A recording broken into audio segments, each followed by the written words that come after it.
कभी ऐसा महसूस होता है कि पैसा आता तो है लेकिन हाथ में टिकता ही नहीं। मेहनत पूरी है पर नतीजा ये कि कर्ज बढ़ता जा रहा है और मन की शांति कहीं खो सी गई है। आज हम इसी अदृश्य बोझ पर बात करने वाले हैं।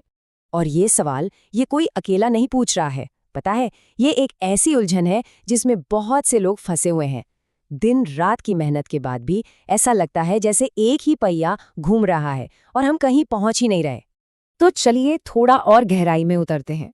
ये जो पैसों का तनाव है ना, ये असल में एक अनदेखी लड़ाई है। एक ऐसी जंग जो घर की चारदीवारी के अंदर लड़ी जाती है और बाहर की दुनिया को इसकी भनक तक नहीं लगती। सोचिए उस पिता के बारे में। बाहर से वो मुस्कुरा रहे हैं, सबके लिए मजबूत बने हुए हैं, लेकिन अंदर ही अंदर बच्चों की फीस की चिंता, घर के खर्चे, ये सब उन्हें तोड़ रहा है। और फिर घर की माँ को देखिए, जो सबका ध्यान रखती है, सबकी जरूरतों का ख्याल रखती है, लेकिन इस सब के बीच वो खुद अंदर से बिखर रही है, उस दबाव में, उस प्रेशर में। और बात सिर्फ बड़ों की नहीं है। जो हमारे नौजवान हैं, वो रोज कोशिश कर रहे हैं, हर रोज मेहनत कर रहे हैं, पर ऐसा लगता है जैसे किस्मत के दरवाजे उनके लिए खुल ही नहीं रहे। और जब ये सब होता है ना, तो दिल से एक ही आवाज, एक ही पुकार निकलती है, हे प्रभु, आखिर कब तक। ये एक गहरी थकी हुई आवाज है जो हर उस दिल से निकलती है जो इस बोझ से दबा हुआ है। लेकिन क्या हो अगर इस कब तक का एक जवाब हो? आज हम सिर्फ समस्या की बात नहीं करेंगे, हम समाधान की ओर बढ़ेंगे। एक ऐसी प्रार्थना जो हालात को बदलने की ताकत रखती है। देखिए, ये कोई मामूली प्रार्थना नहीं है। इसे सिर्फ कुछ शब्द मत समझिए। ये एक आत्मिक हथियार है। भजन संहिता 23 के वादों पर आधारित आपकी सफलता के लिए एक पावरफुल टूल। और इस हथियार का जो सीक्रेट है, वो छिपा है भजन संहिता 23 में। एक ऐसा भजन जिसे हम सब ने सुना है, पर शायद उसकी असली ताकत को कभी समझा नहीं। आज हम उसी रहस्य से पर्दा उठाएंगे। तो सबसे पहली और सबसे बुनियादी बात, ये वादा, यहोवा मेरा चरवाहा है, मुझे कुछ घटी न होगी। इसका मतलब ये नहीं है कि लाइफ में प्रॉब्लम्स नहीं आएंगी।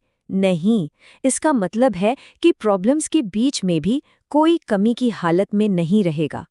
और यहीं पर असली खेल बदलता है। देखिए, बाइबल को सिर्फ पढ़ना एक बात है और उसके वादों को अपने जीवन के लिए घोषित करना, ये बिल्कुल दूसरी बात है। पढ़ना एक तरह से मानना है, पर घोषणा करना मतलब उसे अपनी आज की सच्चाई बनाना है। और आज हम सिर्फ पढ़ेंगे नहीं, हम घोषणा करेंगे। तो तैयार है? चलिए, अब पूरे विश्वास के साथ हम अपने परिस्थितियों पर परमेश्वर के वचन को घोषित करना शुरू करते हैं। सबसे पहले आर्थिक तंगी पर। हमेशा याद रखिए, हमारी बुनियाद क्या है? वो वादा, मुझे कुछ घटी न होगी। इसी विश्वास पर खड़े होकर हम अपनी हालत को हुक्म देंगे।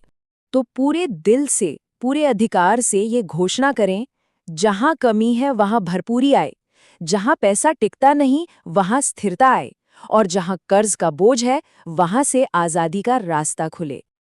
अच्छा, पैसों की बात तो हो गई, पर पैसों की तंगी अपने साथ जो स्ट्रेस और डर लेकर आती है, उसका क्या? उसको भी तो जड़ से निकालना है ना। तो अब हम मन की शांति के लिए घोषणा करेंगे। और इसका आधार भी एक खूबसूरत वादा है। वह मुझे हरी हरी चराइयों में बैठाता है, वह मुझे सुखदाई जल के पास ले चलता है। ये सिर्फ एक तस्वीर नहीं है, ये मन के लिए एक वादा है। तो चलिए, अब अपने मन के लिए, अपनी आत्मा के लिए ये घोषणा करें। हर बेचैन मन को शांति मिले, हर तरह का डर सुकून में बदल जाए, और सारा तनाव एक गहरे विश्राम में बदल जाए। ओके, अब हम अधिकार के साथ उन अनदेखी ताकतों को तोड़ेंगे जो हमारी तरक्की को रोकती हैं। पहली घोषणा, पैसों को रोकने वाली हर एक अदृश्य जंजीर अभी इसी वक्त टूट जाए। हम रुकेंगे नहीं, आगे बढ़ते हैं। दूसरी घोषणा, हमारी प्रगति को रोकने वाली हर रुकावट रास्ते से हट जाए। और आखिरी, आशीष को, ब्लेसिंग्स को रोकने वाला हर बंधन अभी खुल जाए।